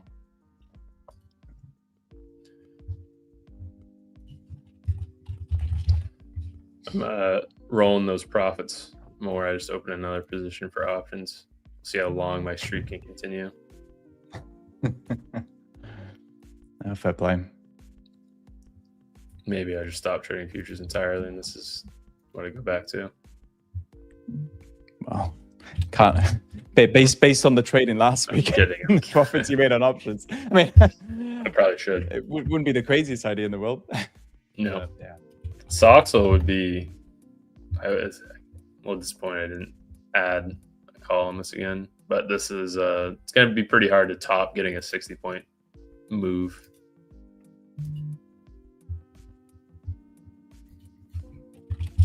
You watched today because it's June. You watch beautiful price action above the VU up for the entire session. Beautiful continuation, and it's just going to go and take out the IB high, isn't it? Forgot about this. It's also the last day of June today. Yep. Your June ends in 3 hours, 4 hours. Yeah, it does. How's the heat wave you guys are getting hit with? Whoa, yeah, it's lack of AC. There's no lack of AC here. Like AC is life here. Like if you don't have AC here, like it'd be horrendous here. It's hot now. Like you're talking like 40 degrees, 45 degrees Celsius. I don't know about how I don't know how you're weird Fahrenheit, but Celsius is 40, 45 degrees. But yeah, it's hot. If you go out midday, 1 p.m., you are literally melting. You're literally melting. Like you wear black shoes outside, they will melt. Like after a period of time, like it's just so hot. They will melt. Yeah. But yeah, no. What's the weather like where you are? We have a heat wave hitting this week too. Okay. Extreme heat watch. 95, 93, 90 Celsius. I'll get that. Oh, for Celsius. Okay. Yeah. Get this. I don't know. It's Fahrenheit. Load of rubbish. Let's see. Use system in Celsius. 35, 36, 34, 32. Okay. Yeah. It's hot everywhere. Even the UK is hot at the moment. Like the Brits are melting there. Wave. You know, we moan about the heat in the UK. Like we get anything above 20 degrees and IBI taken, by the way. Yeah, look at that. How do I get my Fahrenheit back? This is stupid.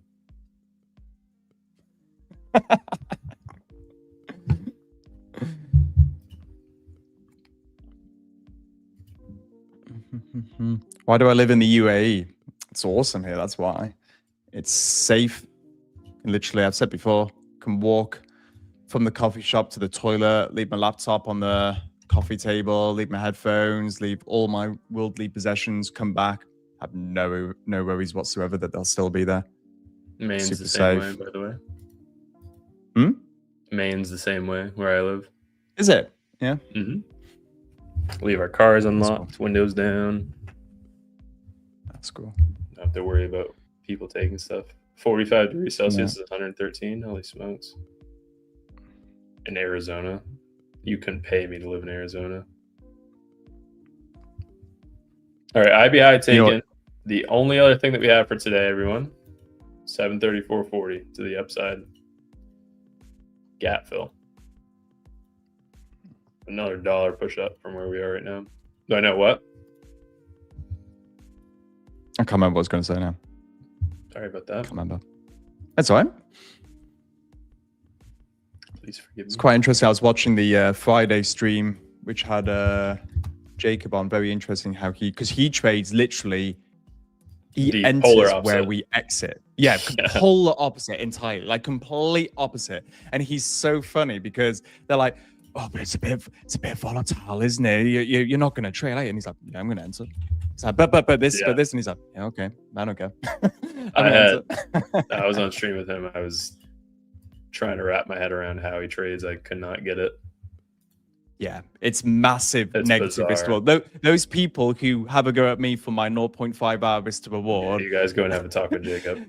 go and pick on Jacob instead because his is crazy, you know. But he pulls One of the insane first payouts times out, I've so- seen like 1 to 10 for a risk reward. Yeah, negative. Robbing Zing tomorrow. If you can come find me in Maine, you can rob me. Go for it. Oh, I know what I was going to say. In you talking about leaving cars open, like I literally leave my car on here.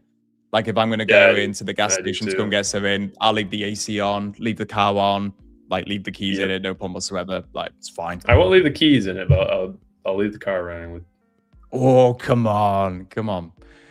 Gotta play a little bit. Huh? You see, I wouldn't have any worries here at all. Like no worries whatsoever.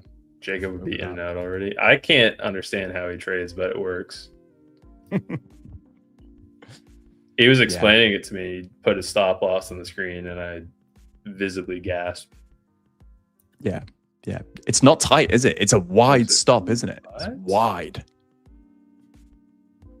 Yeah. Yeah, it's way up there. Or down there. Well, would have got a beautiful IB25 at 1010. How many degrees Although would I it wouldn't call have been that? Fahrenheit. So funny enough. By the way, guys, we don't really have much else to do for the IB. I'm just looking for up to 734.40. Neither of us trade IB extensions. Correct, Dan? No. Yeah. For the IB No. today, I just think we're going to get the gap fill up.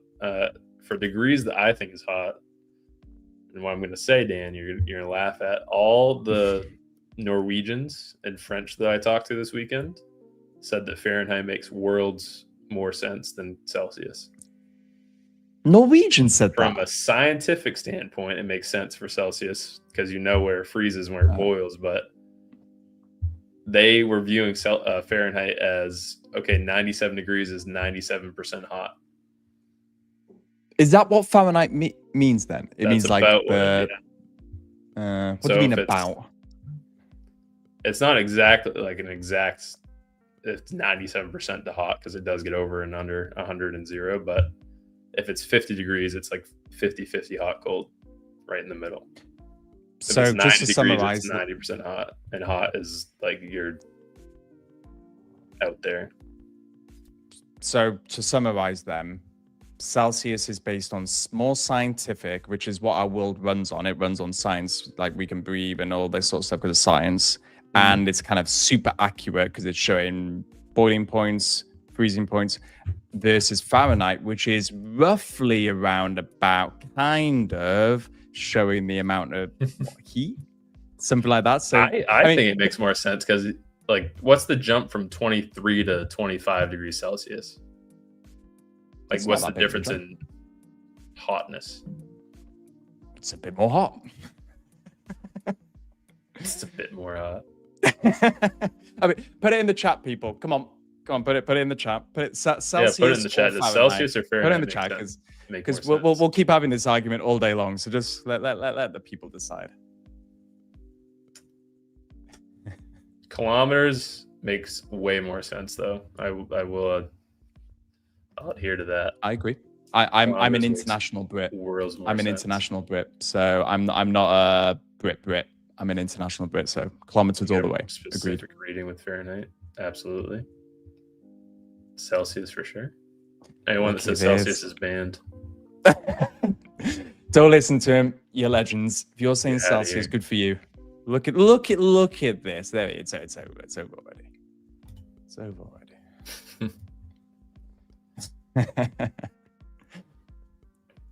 You think we get a move back up to high day here? Or is that the move done for today? See if we bounce off 30,400.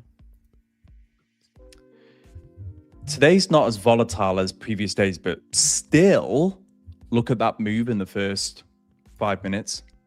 Yep. Again, it's these big explosive moves, isn't it? In the first 5-10 minutes of the session. It's such a shame we didn't get the retracement today. I really like that. Yeah, there we go. That would have been a nice one today.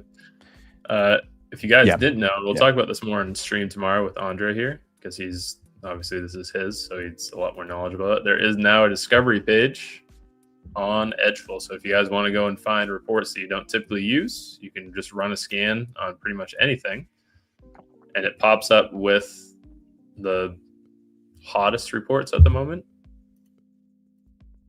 You can see it's based on the score that Andre has in. Some of the ones that are at 100, he has mentioned that they may be a little incorrect, because nothing truly is 100%. If it is 100%, then there's an issue with how many data points it has. But if you like the IB, you can go to the IB by weekday. By single break, the score on this one's 94.5. A lot of the IBs are actually on the top, but the highest reports on here, funny enough, are the ones that I typically use day in and day out. Opening candle continuation I don't use, but inside bars, IB by weekday, inside bars by weekday, gap fill by size, all these reports I use pretty much every single day.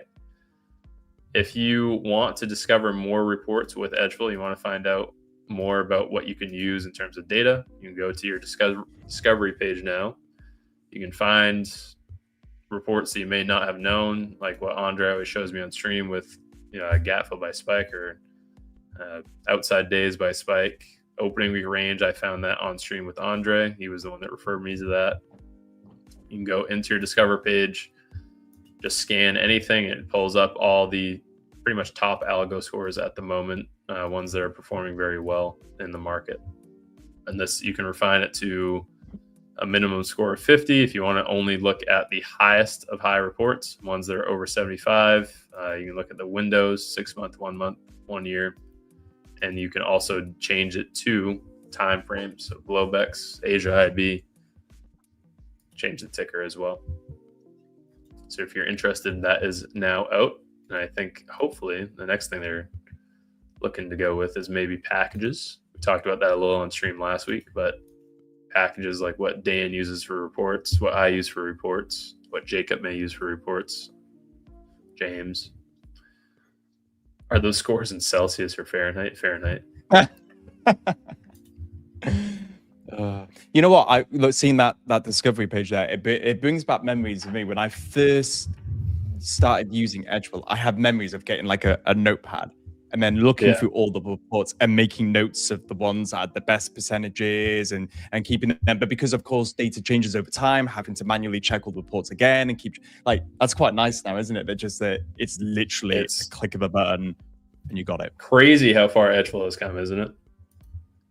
It's bonkers. I mean, I was shown about a few months back the dashboard, like from a few years ago, I think, or a couple of years ago when I first joined, and oh my goodness me, it's crazy how different it looks now compared to then. It's come away a lot, but Yeah, I mean, I'm sure we don't have anything compared to like Seamus Tate has been in here forever, and Mark Hammond, I think, was one of the first. I think, Mark, you were in here when edgeful launched, weren't you? That's what Andre always tells me. But even in the past 2 years, the dashboard had the ability to have bookmarks on the dashboard. There used to not be bookmarks. The watch list was, I remember that getting added. I remember for the IB didn't have any of these custom subsets before. It didn't have the closing zone. It had the weekdays, but none of this was on here. You couldn't adjust anything else. It was just the IB, and that was it. So all the stuff that is new now is worlds better than what it used to be for the platform. Yeah. I'd say that even in the past 12 months, the dashboard has changed a lot, hasn't it, in 12 months, you know? Just, I think just the more sort of being able to get on things more easily, less clicks of a button, and just, yeah, you know, it's been good. Aren't you guys worried of copy trading violations if you guys are using similar algos? Not at all, no. The copy trading violations, and this is directly from Lucid. See if I can pull it up. While I'm looking for it, so from AJ Trading Lucid on X, the copy trading violations that they have, you have to be within a couple milliseconds, but you get to copy trade 5 accounts, remember. They only flag, they have 370,000 total traders. Over the past couple of months, they've had an active or concurrent rate of like 100,000 is what AJ said on their Twitter, or his Twitter. They flag about 15 people a month. That's it. So there's absolutely no worry from me about copy trading violations. There's zero worry from me about if Dan and I trade similar. We'd have to get in within milliseconds of each other and have to have our exit within milliseconds of each other. And I'd also have to be making the account under my mom's name and my wife's name and a bunch of weird stuff. Or dog's name. Dog. Sorry. Do you filter every rejection by weekday? Yes. Yeah, I do. I always go in for the stats. I always filter by weekday. Tuesdays are the lowest stat of the week for the IB, 63 and 66. Wednesdays are the highest. So at the very least, Tuesdays, we do get followed with a very high rate of success for Wednesday. Thursdays are kind of mixed, 72 and 50. Fridays are one of the best days to trade all around, though. Fridays come in at 77 and 93. I've had a lot of success trading on Fridays. And I think the market, is it the market volume profile report? What I can't remember what it's called, but the most volume is on the Friday, isn't it? Correct. I think if I remember correctly, so a bit of a interesting correlation there. But it's one of those where it's quite interesting, because I've said this before, where my data, my data for my trading, Tuesday is my worst day results, and it aligns well with the edgeful stats. So it's great. But the way I look at that is, because I remember someone messaged me, was it yesterday or the day before, going, why are you still trading Tuesdays? And it's kind of, it's an interesting point, but it made me think that I'm trading the IB well. Mm-hmm. If my data is matched up with the edgeful data, then I'm trading the IB pretty well. You know, I'm not taking sort of, you know, random trades on random days, skewing the data according to the edgeful data. So, you know, I look at it as not a terrible thing that my worst day matches with the edgeful data as well. Yeah, absolutely. But it does make me think, especially with the Tuesday shorts. I'm very cautious of Tuesday shorts. Oh, indicator's back. Never mind. We're getting there. We're making progress. Indicator has the high and low formed at least now. They're working on it. Same for the orb indicator. What I will add into that, Dan, if you want to have a successful growth curve, and I get asked this all the time with trading Tuesdays or why I don't trade some nights for the IB for Globex, which I should, but the data for those like Tuesday night data for Globex is awful. It is just a losing day all around. Tuesdays stink. But if you want to have a growth curve, you need to take the trades that you may not enjoy taking as well. So you can't just, and this is the downfall of many, many, many traders. I talk to some of them daily. They miss a winning trade and their first instinct is to go balls to the walls in the second trade. Yeah. Or they miss a winning trade, they lose, and then they don't take the next trade and the next trade wins. Yeah. So it's screwing your risk reward. It's screwing your overall stat for winning on trades or your growth curve or really just trading in general. You need to, it's the same thing as anything else in life, that you need to do the stuff that you don't want to do to have a, I don't know what point I'm trying to make here. Help me out, Dan. You need to take the trades that you don't want to, because that averages out over the long run. If you're looking at the data on edgeful, this does not have any human emotion in it. This just tells you it takes the trade here, it exits the trade here, it wins or it loses. That's it. Moves on to the next day. It doesn't take anything else. That's the same for every algo on edgeful. No human discretion associated with it. It takes the trade. If it loses, whatever, moves on to the next day. If there's no entry, whatever, moves on to the next day. But it does not avoid certain trades just because it feels like it. Yeah. It's all about execution. According to your system. System says take a trade, take a trade. You know, you should know what your numbers are anyway. For me, like, you know, if you're trading a system that's got some sort of systematic elements to it, it's okay to have discretion with it as well. I have discretion with my trading, but it's something you should have the numbers for anyway. Do you know what I mean? Absolutely. You should know what your expected losing streak should be, what your drawdown should roughly be if you're executing your system. And as you said, Zink, you're skewing the data as long as you don't, you know, as soon as you don't take a trade that you should take, and then you take a FOMO trade after that, and you add those emotional trades to your data set, and that's when you just skew your data and you dilute your edge, don't you? You know, absolutely. It's all about execution. Execute according to your, like the trade I took on stream last Tuesday. That was a trade according to my system on the dot. Like that was like literally the A+ setup for me and my system. You know, if I don't execute that, I'm not doing my job. I have to take it. Yeah, have to take it. Have to take it. Because then after that, I've got no control over it. There's nothing I can do after that, but I have to execute. Because then what if it does win and that cancels out the next loss that you would have had? For sure. What discretion do you guys implement? It's all based on the stats. So if the data is telling us, I'm going to pull up, I think it's Wednesday night for MNQ. I'm going to find one of them real quick for Globex. Just work with me here. Stand by. I believe it's Wednesday or Thursday. If we go and look at the stats, maybe Asia as well. Let's see. These are not favorable stats to take. So Asia for a Wednesday night, we've had 9 data points, 16 data points. Of these 9, there's been 2 no breaks. There's been 4 losses and 3 wins. That's when the high forms first on the IB on a Wednesday night for Asia. This is awful data. This is terrible. 36% of the time it forms the high first. Of that 36%, you have 4 losses and 3 wins.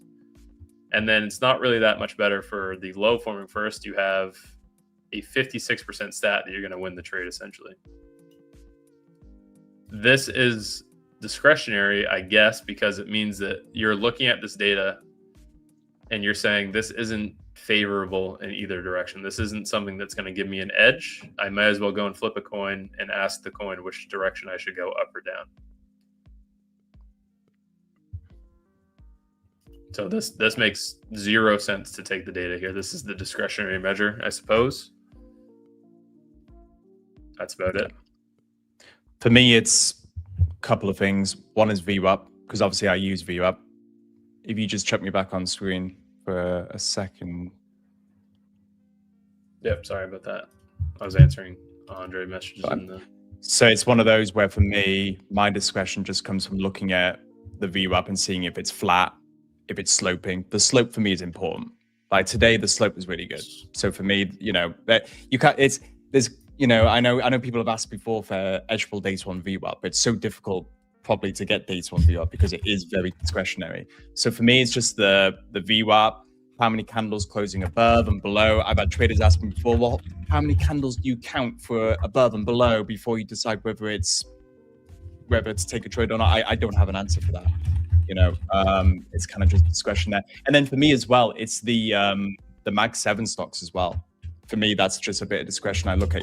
And yesterday's no trade for me was the perfect example. If I just get on yesterday's trade, for me, my discretion, if I just, hold on, just get it up here, where are we on June 29th?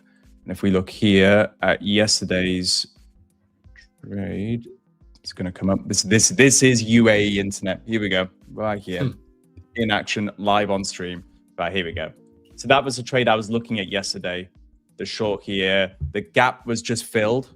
So I'm part of my discretion is that, oh, that's a bit of a danger there entering at that point because the gap has just been filled.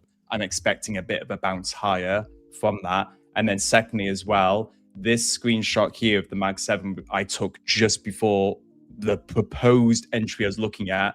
And that's where I'm looking at Amazon, it's up 5%, Google, it's up 3%, Meta, it's up 3%. So at that time when I was looking at an IB25 entry, if I took an IB25 short there and I lost, and I look at the Mag 7 stocks and I see how green they are, for me, my mind is going to be like, what am I doing? Do you know what I mean? At that time at 10:20. So that's where for me, that's where my discretion is. It's in the Mag 7 stocks because I'm trading NQ. You got to look at the Mag 7 stocks, VWAP as well. That's even more discretionary. It's so hard for me to try and tell you with VWAP how to exactly trade that because it is quite discretionary. Yeah, VWAP, that's the reason there's no on edgeful. There's no report for VWAP because it's discretionary all day. Yeah, there's no data. Honestly, with VWAP, if you want to use VWAP, you've got to have hours and hours and hours of screen time watching it. Yes. Seeing how price reacts to it, seeing the kind of thing that it does that would suit your edge and how you want to enter and exit trades. It's really hard to teach that. You know, I will not be using it. No, I tried. Every time I add it in, I end up getting whacked from it. It's you know what though, in June, it's as if it's not there. It's as if it's not there, the VWAP. It is really so disrespectful. Yeah, it's like the lack of respect for the VWAP this month. The lack of respect. It does, though. Price respects it. It has, yeah. June's been rough. But June's usually one of the worst months of the year, and then we get back to normal. That's true. You know what? That's quite interesting because the back testing I've done on the IB25, June is the worst month. It's quite interesting. So I came into this month having a very good May. May was really good for me. Like I had one red day only, and there were many green days. I had a very good May, but I came into June thinking with my back testing in my mind, thinking, right, I've just had a good month. We're going into June. Expect it to be turbulent, and it has, you know. So yeah. Can you elaborate on your post about 10K a month with props, aiming for 50%, still making 7,000? Yes. So the horizontal scaling aspect of it is that each one of these squares is going to be one prop account. So with your horizontal scaling, if you make, I'll zoom in here, if you make $1,000 right here, and that's only one prop account, $1,000 profit on one account. Share your screen. Thank you. $1,000 profit on one account, you make 1,000. That's it. Still really good amount of money, but for scaling wise, you want to copy that, and it's the same model, same exact concept, same model, same entries. The only difference is that you have a trade copier associated with it. So you're paying more up front, and you're getting access to either 5 accounts. Now, the post that I made was with 10 accounts. So it was with Tradeify and Lucid, and you get 5 accounts on both. With these accounts, if I can get the, I can't grab that one. With these accounts, once you start copy trading on all of them, these are all the same concepts, all the same trades. Everything is lined up perfectly. The only difference is you're just copy trading. That's it. You make $1,000 over 10 accounts. That's 10,000. Or you don't need to aim for $1,000 anymore because that's pretty difficult to make. You can make the same amount of money just by aiming for 100 on that one account, and then you multiply that over 10. That is the main difference with scaling horizontally. Now, the pass rate is something pretty important that I think everyone needs to make sure they track. Even if you, and I mentioned this a little bit earlier, you could, with Tradeify, you could fail 55 accounts, 55 growth accounts, and get 1 payout and still be profitable. You would still make $2,000 overall. The scaling horizontally allows you to, not risk very much on the accounts. You don't have to go for huge wins. You don't have to go for 5 micros on one account with a 50-point stop and a 100-point TP to make 1,000 for the day. You just scale that over all these accounts. Now, if you want to do it with Apex, you can get 20 accounts, and that $100 turns into a $2,000 day. That's only targeting 50 points with 1 micro. On the flip side of that 1 micro with 50 points as a target, you're going to have probably a 50-point stop loss. So you're going to lose 100.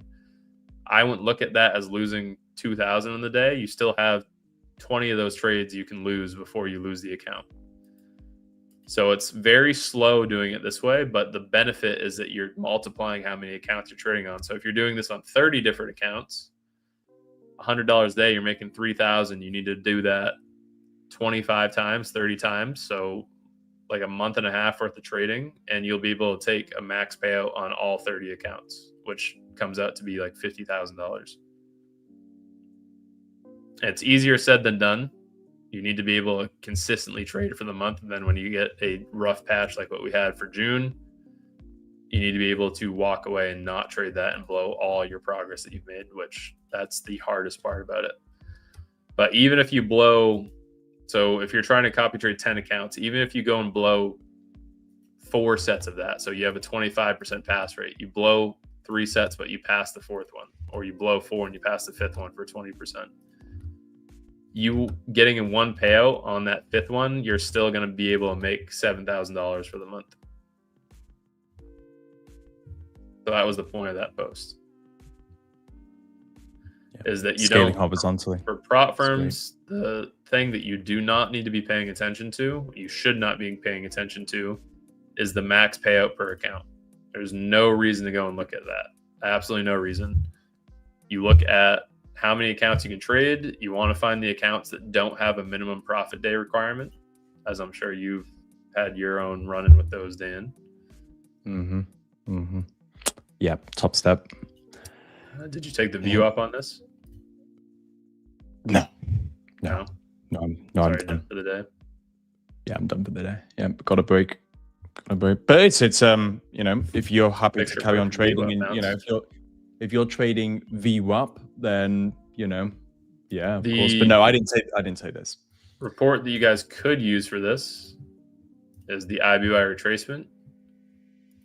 Going over to Qs, we have.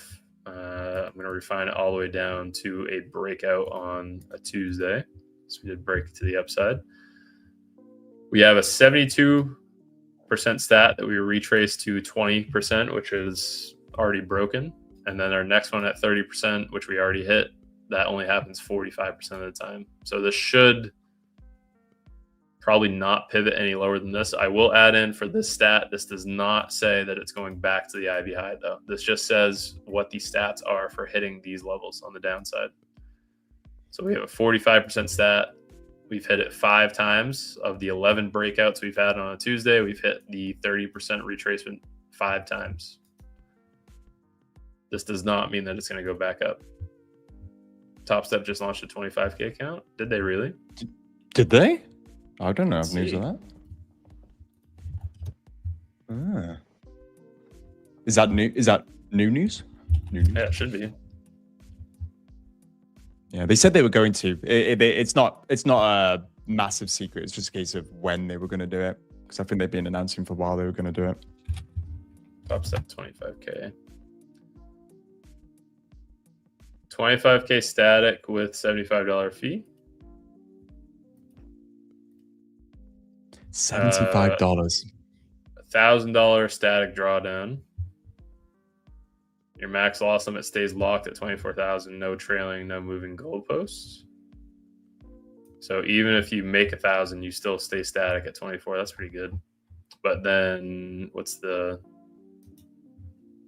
I wonder what the max payout is for it. Someone said 4K cap. 4K. That's pretty good. Seems good though. No, seems really good. That's very good. Yeah, because you'd have to say 25K accounts at the moment in current volatility is hard with an end of day drawdown that trails. Yeah, it's very good. You know what I mean? So the fact that it's static. That's the downside to it. $500 daily loss limit. That's very tight. They're big on that though, aren't they now? They're literally incentivizing traders or trying to put in a daily loss limit in their account, aren't they? Yep. Yeah.